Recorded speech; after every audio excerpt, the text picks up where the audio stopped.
Supreme কোর্টের বিচারকদের সামনে বলে আসছি, আল্লাহর আইনে আদালতে বিচার করেন, 40 লক্ষ মামলা পেন্ডিং থাকবে না, সপ্তাহের মধ্যে মামলা শেষ। হযরত ওমর 1 বছর বিচারালয়ের বিচারপতি ছিলেন, 1 বছর কোনো মামলা আসে নাই। কালে ভদ্রে 2-1টি অপরাধ হয়েছে, অপরাধী নিজে এসে বলতেছে আমাকে শাস্তি দিন।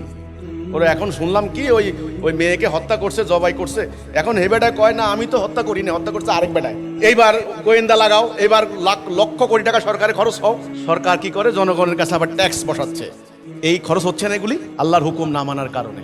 আমি মুসলিম, আমি আল্লাহর আইনের আনুগত্য করেছি, আমার নবীকে নবী বলে স্বীকৃতি দিয়েছি, তিনি আল্লাহর ওহী প্রাপ্ত। নাস্তিকরা বলে উনি নবী না, ওনারা বলুক, ওরা বলুক, আমার নবী, আমি তার আনুগত্য করতে হবে 100%। তাহলে আমার আদালতে আল্লাহর আইনের বিচার হলো না কেন? কোর্ট মসজিদের ইমাম সাহেব আমারে বলল কি, মাননীয় ইমাম, আজকে তো কোর্ট মসজিদের ইমাম সাহেব অনেক খুতবা দিছে আমাদের বিরুদ্ধে, নাস্তিক, কাফের ইত্যাদি। আমি বললাম কোর্ট, কোন কোর্ট মসজিদের? ওমরের কোর্ট মসজিদ? না, ওই যে অমুক জেলার কোর্ট মসজিদ। বাহ বাহ বাহ, কোর্ট মসজিদের ইমাম সাহেব।